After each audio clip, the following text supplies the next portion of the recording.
ሰባቱ መንጦላዕት ወዴት ተጋረዱ? ሰባቱ መብራቶች ወዴት ተሰናዱ?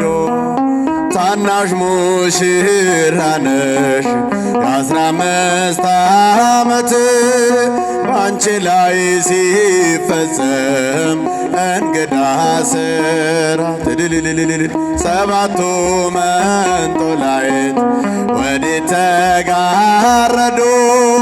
ሰባቱ መብራቶች ወዴት ተሰናዱ? ታናሽ ሙሽራ ነሽ የ15 ዓመት ባንቺ ላይ ሲፈጸም እንግዳ ስራት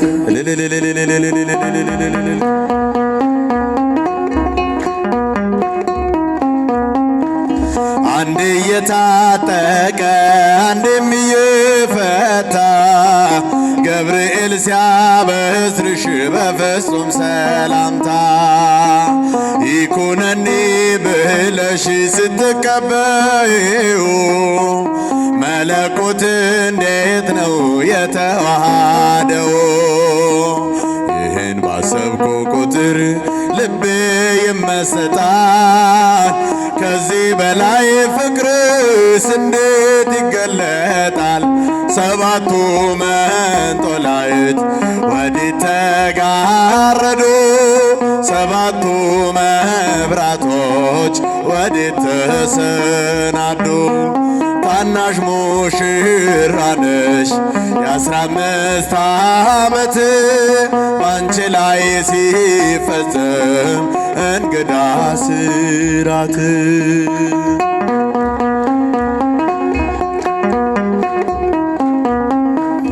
ሁሉን የሚወስን ባንቺ ተወሰነ።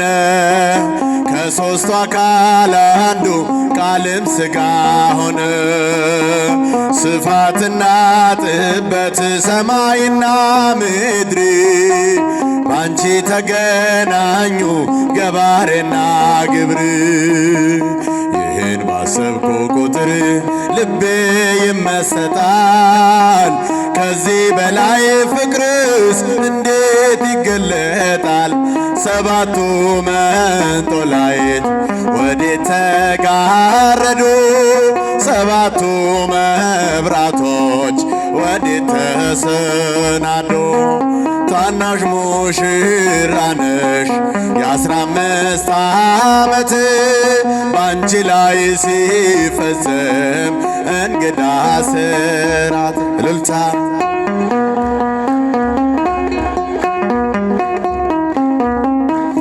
እንዴት ቢመርጥሽ ነው እንዴት ቢያከብርሽ ትናንትና ዛሬን ያገናኘብሽ ምልአትና ወሰን ግዝፈትና ርቀት ባንቺ ተዋሃዱ ፈጣሪና ፍጥረት።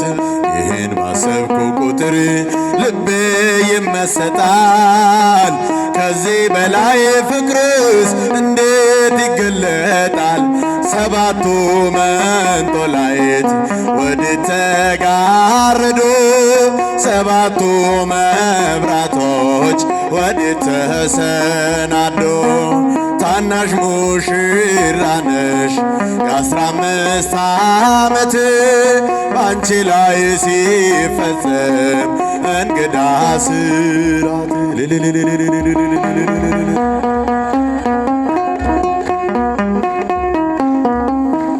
ሚስጢር ሊመረምር ይወጣል ህሊና ያልፋል ይሻገራል ከሰማይ ደመና። ነገር ግን አይችልም ምንም ቢገሰግስ ከመሰወሪያው ዘንድ ከልጅሽም ሊደርስ። ስለዚህ አቅቶት ደክሞት ይመለሳል መልካ ውዳሴሽን በአድናቆት ያደርሳል። ሰባቱ መንጦላዕት ወዴት ተጋረዱ ሰባቱ መብራቶች ወዴት ተሰናዱ? ታናሽ ሙሽራ ነሽ የ15 ዓመት ባንቺ ላይ ሲፈጸም እንግዳ ስራት በዘመናት የሸመገለ ክብርን ሁሉ የጠቀለለ እንደ ጌታ ኧረ ማን አለ? እንደ እግዚአብሔር ኧረ ማን አለ? እልልታ በዘመናት የሸመገለ ክብርን ሁሉ የጠቀለለ እንደ ጌታ ኧረ ማን አለ? እንደ እግዚአብሔር ኧረ ማን አለ? ጥሎብኛል መጎናጸፊያ ለይቶኛል ከሥጋ ጥድፊያ በሰው ሚዛን ክብር የማይለካ እውነተኛ ጌታ ነው ለካ። ልልልልልልል በዘመናት የሸመገለ ክብርን ሁሉ የጠቀለለ እንደ ጌታ ኧረ ማን አለ? እንደ እግዚአብሔር ኧረ ማን አለ?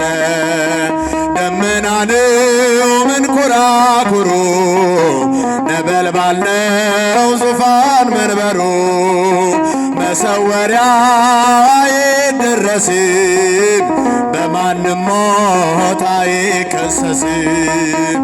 በዘመናት የሸመገለ ክብርን ሁሉ የጠቀለለ እንደ ጌታ ኧረ ማን አለ?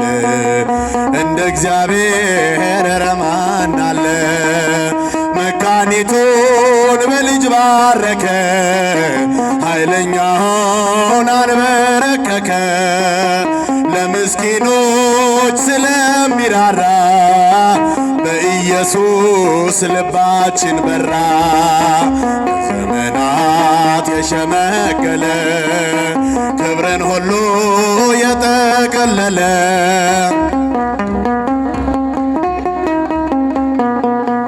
እንደ እግዚአብሔር ኧረ ማን አለ? መካኒቱን በልጅ ባረከ ኃይለኛውን አንበረከከ ለምስኪኖች ስለሚራራ በኢየሱስ ልባችን በራ። እመቤቴ አምላክ እናት ላመስግንሽ ቀን ከሌሊት የልጅሽን ክብር ውዳሴ ታቀርባለች ዘወትር ነፍሴ ታቀርባለች ዘወትር ነፍሴ ልቤ ተነሳሳ ተቀኘ ለክብርሽ በፍጹም ትሕትና ላመሰግንሽ ጽዮን መጠጊያ ነሽ የአብርሃም ድንኳን የጣተረች ተክል እመብዙኃን እመቤቴ አምላክ እናት ላመስግንሽ ቀን ከሌሊት ለልጅሽም ክብር ውዳሴ ታቀርባለች ዘወትር ነፍሴ ታቀርባለች ዘወትር ነፍሴ የለመለመች መስክ አምላክ የመረጣት የጽላቱ ኪዳን ታቦቱ ድንግል ናት የሰማይ የምድር ንግሥት ናትና ክብር ይገባታል ዘወትር ጠዋት ማታ እመቤቴ አምላክ እናት ላመስግንሽ ቀን ከሌሊት ለልጅሽም ክብር ውዳሴ ታቀርባለች ዘወትር ነፍሴ ታቀርባለች ዘወትር ነፍሴ አደራሽን ማርያም የሁሉ እናት በምልጃሽ አስቢኝ ኋላ ስራቆት ያንን የእሳት ባህር አሻግሪ ድንግል ሆይ እንዳልወድቅ እንዳልሞት ከቶ እንዳላይ ስቃይ እመቤቴ የአምላክ እናት ላመስግንሽ ቀን ከሌሊት የልጅሽም ክብር ውዳሴ ታቀርባለች ዘወትር ነፍሴ ታቀርባለች ዘወትር ነፍሴ ሰራዊተ። ያዳነን በደሙ ያከበረን የእግዚአብሔር አብ የባህሪ ልጅ የድንግል ማርያም ልጅ የኛ ጌታ የኛ ተስፋ የኛ ሕይወት የኛ ጤና መድኃኔ ዓለም ኢየሱስ ክርስቶስ እችን ጊዜ ባርኮ ቀድሶ ስለለገሰን ቀኑን በሰላም አውሎ እናመልከው ዘንድ ሕሊናችን ያርፍ ዘንድ በቤቱ ስለሰበሰበን ከምንም በላይ ይህንን ቀን በእድሜያችን ላይ ጨምሮም ለንስሐ ስላደለን ቅዱስ የሆነው ስሙ ገዢ የሆነው ስሙ ጠርተነው የማናፍርበት ስሙ ለደከመን ምርኩዝ ላዘንን መጽናኛ በዚህ ቀን ለተደሰትን ደስታችን ለሆነው ስሙ ዓለም ሳይፈጠር እስከ ዛሬ ከዛሬም በኋላ እስከ ዘላለሙ ድረስ በእውነት በምድርም በሰማይ ዛሬም ዘወትርም የተመሰገነ ይሁን። የእናታችን የእመቤታችን የቅድስት ድንግል ማርያም ልመና በረከት አማላጅነት ጸሎት ከእኛ ጋራ ለዘላለሙ ጸንቶ ይኑር አሜን። የመጀመሪያይቱ የሐዋርያው የቅዱስ ጳውሎስ መልእክት ወደ ቆሮንቶስ ሰዎች ምዕራፍ 1 ቁጥር 26 ላይ ያለውን የዕለቱ ትምህርታችን እናደርገዋለን። እንዲህ ይላል። ወንድሞች ሆይ መጠራታችሁን ተመልከቱ፣ መጠራታችሁን ተመልከቱ። ቅዱስ ጳውሎስ ለቆሮንቶስ በከተማ ውስጥ ለተቋቋመችው ቤተክርስቲያን የላከላቸው የማሳሰቢያ ደብዳቤ ወይም መልእክት ነው። እግዚአብሔር ለምን ይጠራናል? ርቦት ልናበላው ነው ወይስ ጠምቶት ልናጠጣው ነው? ወይስ አንድ የረሳው ነገር ኖሮ ልናስታውሰው ነው? እግዚአብሔር ሰውን ለምን ይጠራል? ለምን ይቀሰቅሳል? የሁላችንም ጥሪ በተለያየ አጋጣሚ ነው ወደ ቤቱ የምንመጣው። ለምሳሌ ሰው ሲጨነቅ ሊመጣ ይችላል። ሲደሰት ሊመጣ ይችላል። መሄጃ ስላጣ ሊመጣ ይችላል። ወይም በዘመኑ ቋንቋ ለመደበር ደግሞ የሚመጣም ሊኖር ይችላል። ለበረከት ደግሞ ብሎ የሚመጣም ሊኖር ይችላል። ከምንም በላይ ደግሞ ዛሬ እግዚአብሔር እኔን ምን ያስተምረኛል ብሎ የነፍስ ረሃብ ይዞት የሚመጣ ሊኖር ይችላል። አመጣጣችን ልክ እንደያዝነው መልክ የተለያየ ነው። እግዚአብሔር ለምን ይጠራናል የሚለውን ከማየታችን በፊት ይህ ደብዳቤ እንዲጻፍ ምክንያት የሆኑትን ነገሮች እንመልከታቸው። በቅድሚያ ያው ለቆሮንቶስ ቤተክርስቲያን የተላከ ነው ደብዳቤው። ቅዱስ ጳውሎስ በነበረበት ዘመን ቆሮንቶስ 600,000 የሚያክል ነዋሪዎች ነበሩባት ከተማዋ። በአቀማመጥ ደረጃ በመቄዶንያና አካይያ በሚባሉ ሁለት ወደቦች ላይ የተሰራች ዝነኛ ከተማ ነበረች ቆሮንቶስ። ክርስትናን ከመቀበላቸው በፊት ሆነ ክርስትናን ከተቀበሉ በኋላ ነዋሪዎቿ የተለያዩ ገጽታዎች ይታዩባቸው እንደነበረ መጽሐፍ ቅዱሱ ራሱ ይነግረናል። ቆሮንቶስ አንዳንድ መለያዎች ነበሯት። ክርስትናን ከመቀበሏ በፊት ወይም የወንጌልን ቃል ከማድመጣቸው በፊት ከመቀየራቸው በፊት ያለው ሕይወታቸው በጣም አስቸጋሪ እንደነበረ መጽሐፍ ቅዱስ ያስረዳናል። አንደኛዋ የከተማዋ መለያ ጣዖት አምልኮ ነበረባት። አፎርዲቱ የምትባል የፍቅር አምላክ ብለው የሚጠሯት ግሪኮች ይሄ ይመለክባት ነበር። እናንተ ልጆች እባካችሁ ወላጆች በጣም ሕፃን የሆኑትን ልጆች አሁን እዚህ ላይ ቢከሰከሱ ዝም ብላችሁ ታያችኋላችሁ።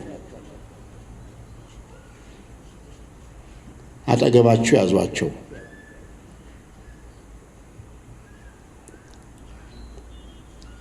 እሺ ከኔ ጋር ናችሁ? ምን ላይ ነኝ?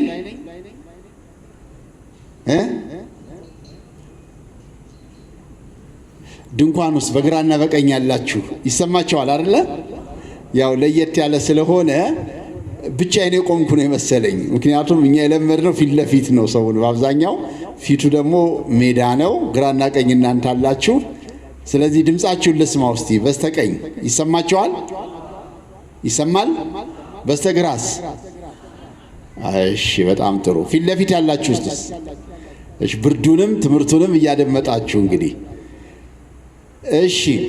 አፎርዲቱ የምትባል የፍቅር አምላክ ብለው የሚጠሯት ጣዖት ይመለክባት ነበር። ይሄ አንደኛው የከተማዋ ገጽታ ነው። ሁለተኛ የቆሮንቶስ ከተማ ነዋሪዎች በዝሙት ተግባር በጣም የታወቁ ናቸው። ቅዱስ ጳውሎስ ራሱ እንዲህ ይላል ምዕራፍ 5 ቁጥር 1 ላይ አንደኛ ቆሮንቶስ ላይ ባጭር ቃል በእናንተ መካከል ዝሙት እንዳለ ይወራል። እንዲህ አይነቱ ተግባር በአሕዛብ መካከል እንኳን የለም ካለ በኋላ ከመካከላችሁ የአባቱን ሚስት ያገባ ሰው አለ። አሁን ጥግ የደረሰ ሕይወት ነበራቸው ማለት ነው። በዚህ ተግባር የአባቱን ሚስት ያገባ ወይም እንጀራ እናቱን ያገባ የተወዳጀ ልጅ ነበረ ይለናል ቅዱስ ጳውሎስ። ይሄ ማለት በእናንተ መካከል እንዲህ እንዳለ ይወራል ሲል ቅዱስ ጳውሎስ የቆሮንቶስ ከተማ ነዋሪዎች አንደኛውና ዋናው መለያቸው ይሄ ነበር። በዚያ ዘመን ቆሮንቶሳዊ ነው ከተባለ፣ ቆሮንቶሳዊ ናት ከተባለ ይህንን ተግባር የሚፈጽሙ ሰዎች የሚኖሩባት ከተማ ናት ማለት ነው።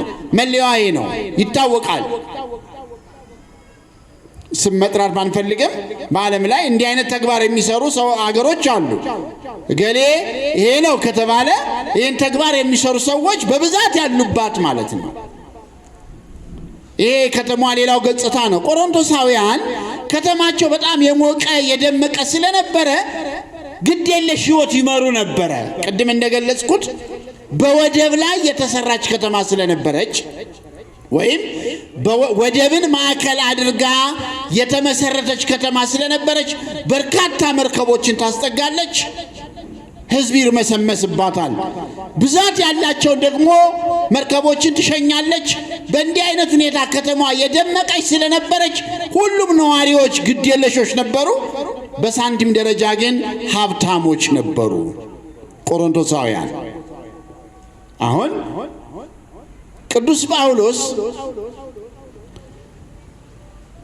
እችን ከተማ ለመቀየር ለመለወጥ የመዳን መልእክት የሆነውን የምናደምጠውን የወንጌልን ቃል ለማስተማር ወደ ቆሮንቶስ ከተማ ጉዞ አደረገ። እንደምናውቀው ቅዱስ ጳውሎስ ከ2000 ኪሎ ሜትር በላይ ጉዞ አድርጓል። መርከብ የለም ማለትም ባለ ኮምፓስ መርከብ ወይም ባለ ሞተር መርከብ፣ አውሮፕላን የለም፣ የረባ መጓጓዣ የለም። በአጠቃላይ 4 ጉዞዎችን አድርጓል ቅዱስ ጳውሎስ። ከነዚህ ጉዞዎች መካከል አንደኛው የጎበኛት ይህችን ከተማ ነው። የግሪክ መናገሻ ባትሆንም የታወቀችዋን የቆሮንቶስን ከተማ ጎበኛት። በእርግጥም ተሳካለት። ወንጌልን አደመጡ፣ ተቀየሩ፣ ሕይወት ገባቸው፣ በስራቸው አፈሩ፣ ንስሐ ገቡ፣ ክርስቶስን አወቁ። በእንዲህ አይነት ሁኔታ ላይ ያለች ከተማዋን ቅዱስ ጳውሎስ ለቋት ወጣ። ከወጣ በኋላ ትንሽ ቆይቶ የቆሮንቶስ ከተማ ነዋሪዎች የቀደመ ተግባራቸውን ደግሞ መልሰው መስራት ጀመሩ። ከዳኑ በኋላ ከተቀየሩ በኋላ እንደ ቀድሞው ቅዱስ ጳውሎስ ወደዚህ ከተማ አልሄደም። ምን አደረገ? አሁን ቅድም ያነበብነውን በመግቢያችን ላይ ያነበብነውን አንደኛ ቆሮንቶስ ብለን የጠራነውን ደብዳቤ ጽፎ ላከላቸው። ያው በቅዱስ ጳውሎስ የሕይወት ጉዞዎቹ ስትመለከቱ መሄድ የሚችልባቸው ሀገሮች ይሄዳል፣ መሄድ የማይችልባቸው ሀገሮች ደግሞ ደብዳቤ እየጻፈ ይልካል። ከዚህ የተነሳ ከመጽሐፍ ቅዱስ 1/3 ክፍል የጻፈው ቅዱስ ጳውሎስ 14 ደብዳቤዎችን ልኳል። ከነዚህ ውስጥ አንዷ ቅድም ያነበብነው አንደኛ ቆሮንቶስ ነው። ከዛ ውስጥ ደግሞ የመዘዝነው ምንድነው? ጥሪን ነው። መጠራታችሁን ተመልከቱ። ይሄ ማለት የቆሮንቶስ ደብዳቤ ማዕከላዊው ሐሳብ ነው፣ አስኳሉ ነው። ለምን ጠራችሁ? ለምን ክርስቲያኖች ሆናችሁ? ለምን ተጠመቃችሁ? ለምን ክርስቶስን አወቃችሁ? የተጠራችሁለትን ዓላማ ተመልከቱ ብሎ ደብዳቤ ጻፈላቸው። እግዚአብሔር ለምን ይጠራናል? አሁን ወደ ዋናው ትምህርታችን ከመሄዳችን በፊት የእግዚአብሔር ጥሪ ወደኛ ሲመጣ እኛ ደግሞ የምንመልሰው መልስ አለ። አንደኛው በጥቂቱ ክርስቲያን ለመሆን እናስባለን። ጥሪ ይመጣል። የእግዚአብሔር ጥሪ በተለያየ አጋጣሚ ይመጣል። ይሄ ትልቁ ጥሪ ነው። በአውደ ምሕረት ላይ የምናደምጠው ትልቁ ጥሪ ነው። በሞት ይጠራል እግዚአብሔር ሰውን፣ ማለትም በአንዱ ሞት አንዱን ያስተምራል። ከጊዜው ችግር የተነሳ ሰውን ይጠራል። በበሽታ ሰውን ይጠራል ወይም ያስተምራል። ከእንስሳት ሳይቀር ትምህርት ይገኛል። የእግዚአብሔር ጥሪ ግን ወደኛ ሲመጣ የመጀመሪያው ጥያቄያችን እኛም የሆነው በጥቂቱ ክርስቲያን ለመሆን እናስባለን። ምን ማለት ነው? በጥቂቱ ክርስቲያን ለመሆን ማለት ጥሩ ክርስቲያኖች ብንሆን የምንጎዳ ይመስለናል። ትዳር የምናጣ ይመስለናል። ትምህርትን የሚከለክል ይመስለናል። ጥሩ ክርስቲያን ለመሆን ብናስብም ነገር ግን ፈተና የሚበዛብን ይመስለንና ኑሯችንን እንገድባለን። ሲመቸን እንመጣለን፣ ሲመቸን እናደምጣለን፣ ሲመቸን እንጾማለን፣ ሲመቸን እናስቀድሳለን ወዘተ። በተቃራኒው መንገድ ደግሞ እንሄዳለን። አሁን የምን ማለት ነው? የእግዚአብሔር ጥሪ ወደኛ ሲመጣ ጥቂት ክርስቲያኖች መሆን እንፈልጋለን። ደግሞ ሰውን የሚጎዳው ትልቁ ነገር ጥቂት ሐሳብ ነው። በዚህ በመኃልየ ዘሰሎሞን ምዕራፍ 2 ቁጥር 15 ላይ እንዲህ ይለናል፣ ወይናችን አብቧልና የወይናችንን ቦታዎች የሚያጠፉትን ጥቃቅኑን ቀበሮች አጥምዳችሁ ያዙልን ይላል። አስተውሉ ምዕመናን። በእስራኤል ሀገር ውስጥ የወይን ተክል ይታወቃል። ወይን እንደምናውቀው እንክብካቤ የሚፈልግ ተክል ነው። ቅጥር ይቀጠርለታል፣ ርብራብ ይሰራለታል። ወይኑን የሚጠብቀው ሰው ማማ ላይ ይሆንና ወደ ወይኑ ውስጥ የሚገቡትን አይኖቹ የሚያየው በሬዎች እንዳይገቡ፣ ላሞች እንዳይገቡ፣ አንበሶች እንዳይገቡ ትልልቁን ነገር ነው የሚያየው። ነገር ግን ወይኑን ገንድሰው የጣሉት ጉንዳኖች፣ ምስጦች ሆነው ተገኙ። ጥቂቱ ነገር ነው ወይኑን የጎዳው። ስለዚህ ምን አለ ቅዱስ ሶሎሞን? ወይናችን አብቧልና የወይናችንን ቦታዎች የሚያጠፉትን ጥቃቅኑን ቀበሮች። ጥቂት ነገር ነው የሚጎዳን። ለመጀመሪያ ጊዜ ሰው ለምንድነው መቼ ነው ሲጋራ ያጨስከው ቢባል በመጀመሪያ በመላላክ ከሚያጨሱት ጋር አብሮ በመዋል ወደ ጫት ሕይወት ውስጥ የገቡ ወደ ሱስ ሕይወት ውስጥ የገቡ መጀመሪያ ዘለው አይደለም የሚገቡት፣ አብሮ በመላመድ አብሮ በመዋል ወዘተ። አይ ምን ችግር አለው አብሬ ብቀመጥ፣ ጥቂት ነገር ነው። ሰዎች ዘፋኝ የሆኑት መጀመሪያ ዘፈንን ስላደመጡ ነው። ምን ችግር አለው ባልዘፍን ባደምጥ ምን ችግር አለው ይላሉ። ሄሮድስም እኮ አልዘፈነም አደመጠ እንጂ አይደለ እንዴ? መጽሐፍ ቅዱስ የሚነግረን ሄሮድያድያ ስትዘፍን እሱ አደመጠ ግን አልዘፈነም። የመጥምቀ መለኮትን ቅዱስ ዮሐንስን አንገት እስከ ማስቆረጥ የደረሰው ዘፍኖ ሳይሆን አዳምጦ ነው። ስለዚህ ባልዘፍንም ባዳምጥ ምን አለበት አይባልም። ማዳመጥ ጥቂት ነው ለኛ፣ ግን ወደ ህይወታችን ዘልቆ ይገባል። ጥቃቅን ቀበሮ የሚባለው ይሄ ነው። አንድ ታሪክ ልንገራችሁ። ወደዚህ ኦጋዴን አካባቢ የተፈጸመ ቀደም ባለው ጊዜ በንጉሠ ነገሥቱ ጊዜ ነው። ከኔ ጋር ናችሁ? ጥቂት የሚለው ነገር ይገልጽልኛል ብዬ ተስፋ አደርጋለሁ። አካባቢው ላይ የአንድ ቤተ ክርስቲያን አገልጋይ አባት አሉ። ክርስቲያኖች ያሉትን ጥቂት ክርስቲያኖችን ይመክራሉ፣ ያስተምራሉ፣ ይጠብቃሉ። እዛ አካባቢ የተቃራኒ እምነት ያላቸው ሰዎች መሐመዳውያን አብዝተው ሰውየውን ይጠሏቸዋል። ከዛ እንደዚህ አይነት ሰዎችንም እኮ ማጥፋት ያስፈልጋል ብለው ይደመድሙና ሌሎች ደግሞ አይ ከምናጠፋቸው ከምንገላቸው በሕይወታቸው ማሰናከለያ እናቅርብ ይላሉ። ለዚህም አንዲት ሴት ተመረጠች። እሳቸው በጠዋት እሷ ባለችበት አካባቢ አላወቁም። ዝም ብለው ሲያልፉ ተጠሩ። ክርስቲያን መስላቸው ገቡ። ጠበል እርጩልኝ የተባሉ ስለመሰላቸው ገቡ። 3 ምርጫ ሰጠቻቸው። ሰይፍ መዛ። አንደኛው ከኔ ጋር ማደር አለቦት አለቻቸው። ከኔ ጋር ናችሁ? ይህን ካላደረጉ ሕፃን ልጅ አቀረበችና ወይ ይሄን ልጅ ግደሉ አለቻቸው። ሁለቱንም አልፈልግም ካሉ እችን መለኪያ አረቄ ጠጡ ተባሉ።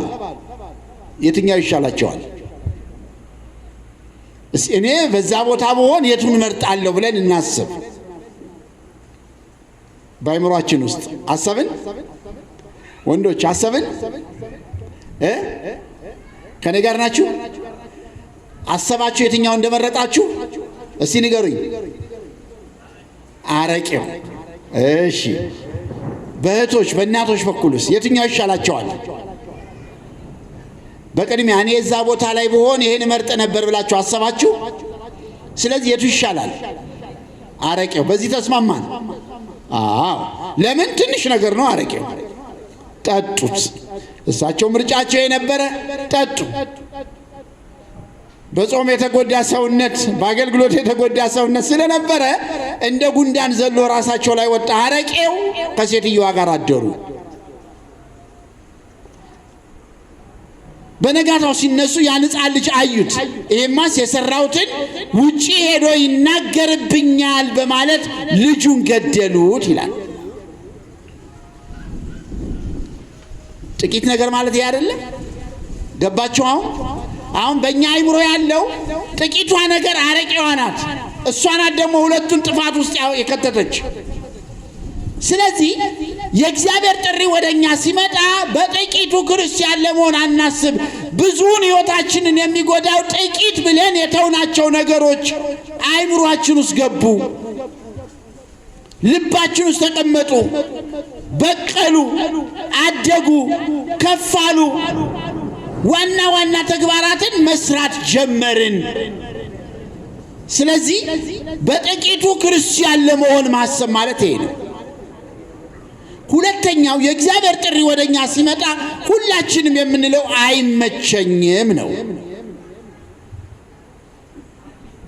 አባቶች ምን ይላሉ? ወደ ገሃነም የሚወስደው መንገድ ሁሉ በምክንያት የተሞላ ነው ይላሉ። ወደ ገሃነም የሚወስደው መንገድ ሁሉ በምክንያት የተሞላ ነው፣ በሰበብ የተሞላ ነው። እውነት ነው። ሰበበኞች ነን። ለበደላችን ሰበብ እንፈልጋለን፣ መሸሸጊያ እንፈልጋለን፣ ለኃጢአታችን መደበቂያ እንፈልጋለን። አይምሯችን አያምንም። ብፁዕ ቅዱስ አቡነ ሽኖዳ ምን ይላሉ? መንፈሳዊ ሰው በሚለው መጽሐፋቸው ላይ በዓለም ላይ ትልቁ ስህተት ነፍሳችን ስህተት ሰርታ ከመጸጸት ይልቅ ሌሎችም እኮ ይሳሳታሉ ብላ ያሰበችለት ትልቁን ስህተት ሰራን ይላሉ። ትልቅ ምክር ነው። ትልቁ ስህተት ይሄ ነው። በዓለም ላይ ስህተት ሰራን፣ ከመጸጸት ይልቅ ሌሎችም እኮ ይሳሳታሉ ብለን ስናስብ ትልቁን ስህተት ሰራን፣ ወይም በምክንያታችን ውስጥ ተደበቅን። በምክንያታችን ውስጥ ተደበቅን። ስለዚህ የእግዚአብሔር ጥሪ ወደኛ ሲመጣ አይመቸኝም ማለት አይጠበቅብንም። እኔ ወጣት ነኝ፣ በወጣትነቴ እንደፈለግኩ ሆኜ ልኖር አልችልም ልንል እንችላለን። እነ ቅዱስ ጊዮርጊስ ወጣቶች ነበሩ። ቅዱስ ጢሞቴዎስ ወጣት ነበረ። ቅዱስ ዮሴፍ ወጣት ነበረ። የብሉይ ኪዳን ዮሴፍ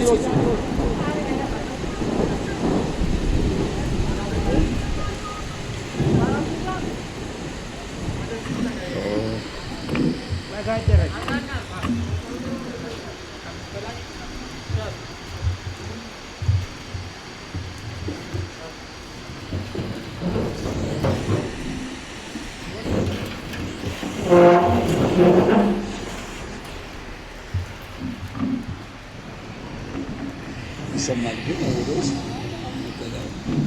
ይሰማል ግን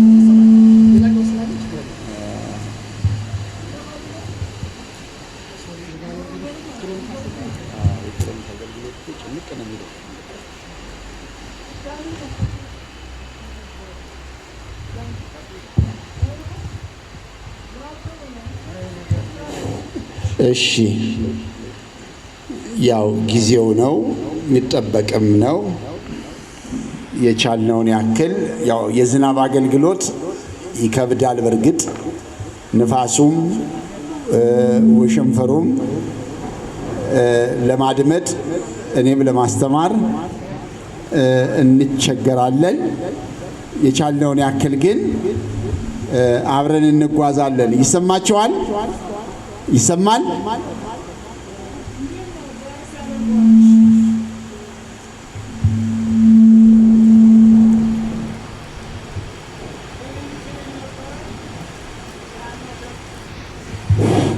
እሺ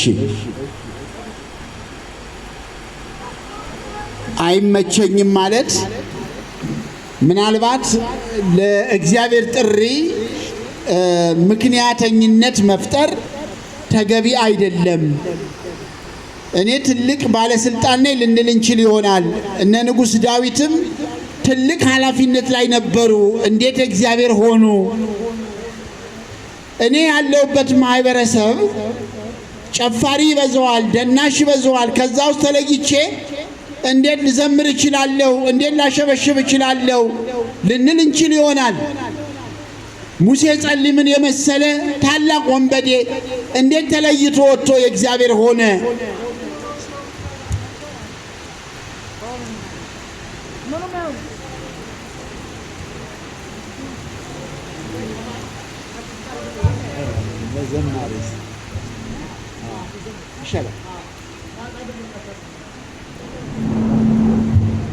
እሺ በዝማሬ ደግሞ ትንሽ እንቆይና እግዚአብሔር እንደፈቀደ ደግሞ እንቀጥላለን ወይም በዚሁ እናቆማለን። እግዚአብሔር ከሁላችን ጋር ይሁን። የምሕረት ዝናብ ያደርግልን።